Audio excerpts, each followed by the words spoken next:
زکوٰۃ بھی صدقے ہی کی ایک قسم ہے۔ فرض صدقے کو زکوٰۃ کہتے ہیں، اس لیے زکوٰۃ کے بھی وہی فضائل ہیں جو صدقے کے فضائل ہیں۔ ہم یہاں زکوٰۃ ادا کرنے پر دنیا و آخرت میں ملنے والے کچھ اہم فائدوں کا ذکر کرتے ہیں۔ ایک فائدہ یہ ہے کہ جو لوگ زکوٰۃ ادا کرتے ہیں ان کے لیے آخرت میں بڑے اجر و ثواب اور جنت کا وعدہ ہے۔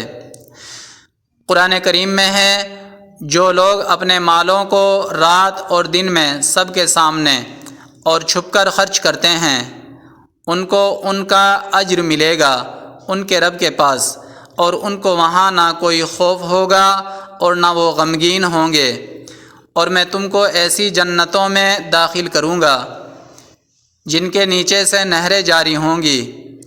دوسرا اہم فائدہ یہ ہے کہ زکوٰۃ دینے سے گناہ معاف ہوتے ہیں۔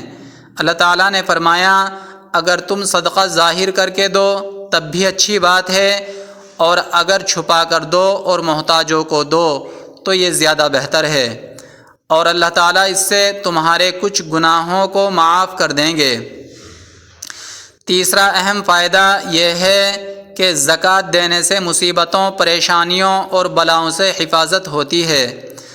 سرکار دو عالم صلی اللہ علیہ وسلم نے ارشاد فرمایا، صدقہ دینے میں جلدی کرو کیونکہ مصیبت صدقے سے آگے نہیں بڑھتی ہے، یعنی صدقہ مصیبت کے لیے ڈھال بن جاتا ہے۔ چوتھا اہم فائدہ یہ ہے کہ زکوٰۃ ادا کرنے سے مال و دولت میں اضافہ ہوتا ہے۔ اللہ تعالیٰ نے فرمایا، اللہ تعالیٰ سود کو گھٹاتے ہیں اور صدقات کو بڑھاتے ہیں۔ یہ تو زکوٰۃ دینے کے چند اہم فائدے ہیں، اور جو لوگ زکوٰۃ ادا نہیں کرتے ان کے لیے کیا نقصانات ہیں۔ اللہ تعالیٰ فرماتے ہیں کہ جو لوگ سونا اور چاندی جمع کرتے ہیں اور اس کو اللہ کے راستے میں خرچ نہیں کرتے ان کو دردناک عذاب کی خبر سنا دیجیے، جس دن اس کو جہنم کی آگ میں تپایا جائے گا، اور اس کے ذریعے سے ان کی پیشانیوں، پہلوؤں اور پیٹھوں کو داغ دیا جائے گا، اور ان سے کہا جائے گا کہ یہ وہی دولت ہے جو تم نے جمع کر کے رکھا تھا، لہذا تم اس کی سزا چکھو جو تم جمع کرتے تھے۔ اور سرکار دو عالم صلی اللہ علیہ وسلم نے فرمایا، جس شخص کو اللہ نے مال دیا پھر اس نے اس کی زکوٰۃ نہیں ادا کی تو اس کا مال قیامت کے دن نہایت ہی زہریلے گنجے سانپ کی شکل اختیار کر لے گا، جس کے سر پر 2 سیاہ نقطے ہوں گے اور وہ اس کے گلے کا طوق بن جائے گا۔ پھر وہ سانپ اس کے دونوں جبڑے کو پکڑے گا اور کہے گا، میں تیرا مال ہوں، میں تیرا خزانہ ہوں۔